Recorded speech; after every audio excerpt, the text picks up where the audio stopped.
Leadership. Leadership play a very, very important role in promoting and ensuring psychological safety. Now, this is David Marquette. I hope I'm pronouncing his name correctly, but he's very popular. There is no leadership seminar you would attend, and there is no leadership program or anything at all that you would attend that you would not hear his name mentioned. And he has a very, very interesting quote, and I would really want you guys to just think about this very carefully. It says, imagine a workplace. Just imagine a workplace where everyone engage and contributes their full intellectual capacity, your full intellectual capacity. A place where people are healthier, happier, because they have more control over their work. A place where everyone is a leader. Think about that.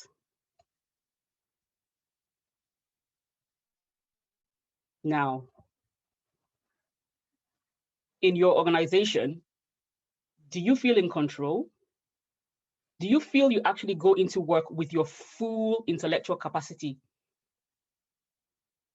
Are you healthy? Are you happy? And are you in control of your work? And this to me just goes to show that leadership plays a very important role in promoting psychological safety and in the continual presence of and ensuring a continuation in psychological safety within your organization. It has a direct impact on the success or failure of any organization or any transformation. Psychological safety has to be very, very high on the agenda and at the forefront of every conversation. Leaders must be willing to empower their teams. High-performing teams are built not overnight, but over a function of time. David Marquette was a submarine commander. And one of the things that he really pointed out there that really struck with me and made me begin to question a lot of leadership style within many organizations is that he said he began treating his crew as leaders, not followers, giving control, not taking control. Said it wasn't long before operations took a dramatic turn. Santa Fe, which was the submarine where he was captain on, went from being worst to first, achieving the highest retention and operational standings in the Navy. Now, think about that. Think about the Navy. The Navy is very regimented. They've got all these rules, regulations, and it's a risky environment as well, where health and safety is really, really high. And imagine you're entrusting your life to a submarine that's in the depth. That is one of my worst nightmares, to be very honest, right in the middle of the ocean. And somebody is saying that he is giving up control. He is a commander. He's trained to command. But he's saying that that style was not effective. He gave up control. As a leader, are you ready to give up control? Are you ready to invest the time and effort in your team to build your organization so that they become leaders? Everyone is a leader. We cannot talk about psychological safety. There are two companies that just have done all the work for us. They have invested the time, the money, the effort, and all we really need to do is to key into what they have done. And these two companies are Google and Microsoft. They have invested everything. Google and Microsoft are obsessed with psychological safety and take it very seriously. And these two companies, we can see that they are innovative, they respond to market demands in a timely manner, and they invest in their employees. So these are some of the top 5 components of high-performing teams that exist, and these are the things they came up with.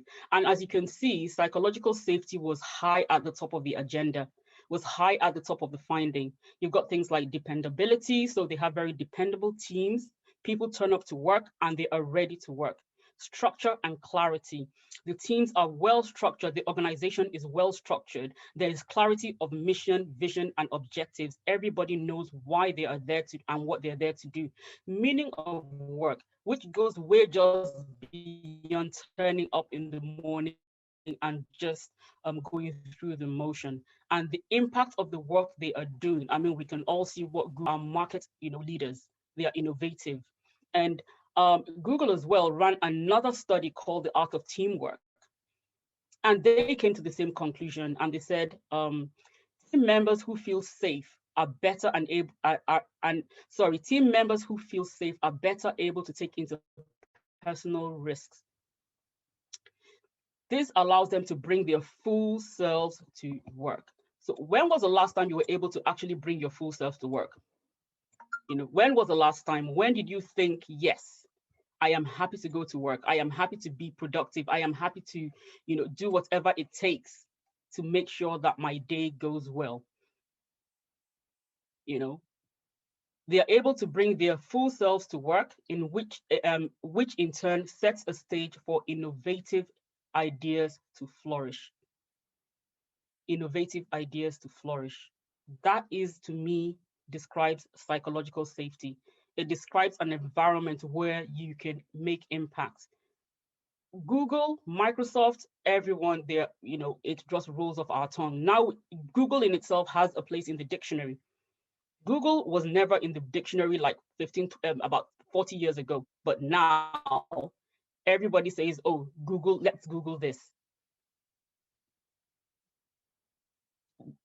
These are the key results that resulted from high psychological safety, high performance. Teams are empowered, continual improvements, improved communication, increased transparency. And here, this is a slide that I'm not going to spend too much time on. This is about leadership and the mindset we should be exhibiting as leaders. One is, you can see that psychological safety is very high on the agenda here. Leadership is about people, management is about things. Leadership is important, management is important, but leadership is more important. There are things that needs to be done, that needs to get done, but leadership has to take the forefront. What are the consequences? This is a very good statement that I really, really love. It says, the absence of physical safety can bring injury or death, but the absence of psychological safety can inflict devastating emotional wounds, neutralize performance, paralyze potentials, and crater on individuals' sense of self-worth. It can also destroy organizations. These are horrible consequences of not having psychological safety. And just to buttress that a bit more, one of the consequences, a few of the consequences are reputational damage, product recalls, sometimes death. Think about it. Because you're too scared to bring up an issue, a product goes out and potentially could kill somebody. Then that will lead to reputational damage with all the court cases and everything.